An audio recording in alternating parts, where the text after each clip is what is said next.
এবার আমরা একটু ইমামুল হোসেনের কাছে যেতে চাই। আপনার শুরুটা কিভাবে হলো বা আপনি মহাসার্টিফিকেটের সঙ্গে কিভাবে যুক্ত হলেন?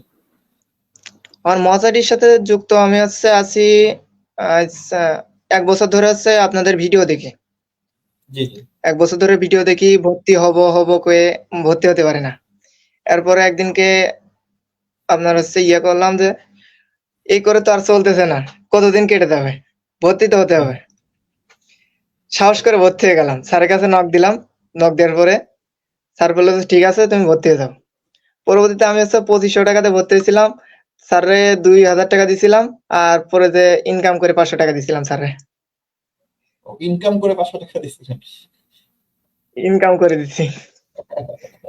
যাক, মাশাআল্লাহ। ওকে। কততম ব্যাচে জি, ছিলেন আমি আপনি?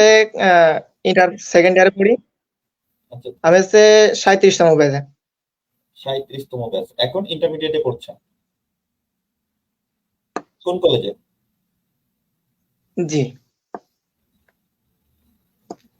ঝিনাইদহ সিটি কলেজে। ওকে, ঝিনাইদহ সিটি কলেজে।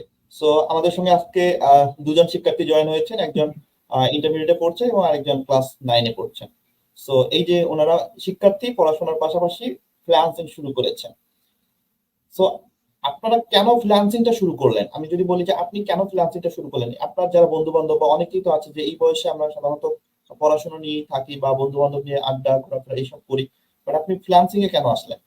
বন্ধু বান্ধবরা সবাই তো থাকে, যে ওনারা এক একজন এক এক রকমের থাকে।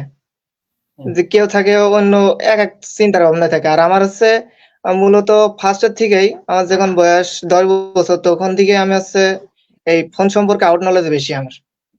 মানে ফোন সম্পর্কে বোঝার চেষ্টা করি সবসময়ের জন্য, এর ভিতর কি রাইট। আছে। ওইখান থেকে বুঝতে বুঝতে তারপর যে একদিনকে দেখলাম যে রাব্বির একটা ভিডিও আসলো, সেই ভিডিওটা উনি ফাইবার থেকে ইনকাম করেছিল হুম হুম 3000 টাকা আমি মনে হয় হবে।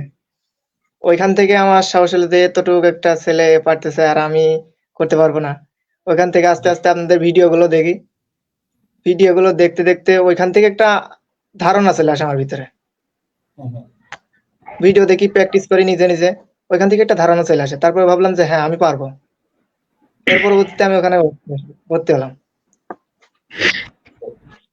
সো এখন কি মনে হয় যে আপনি যে ডিসিশনটা নিয়েছেন এই ডিসিশনটা রাইট ছিল না ভুল ছিল? জি, একদম রাইট ছিল। ডিসিশনটা যদি না নিতে পারতাম তাহলে আর এতদিন মানে আপনাদের সাথে যুক্ত হতে পারতাম না এই লাইভ ক্লাসে। রাইট।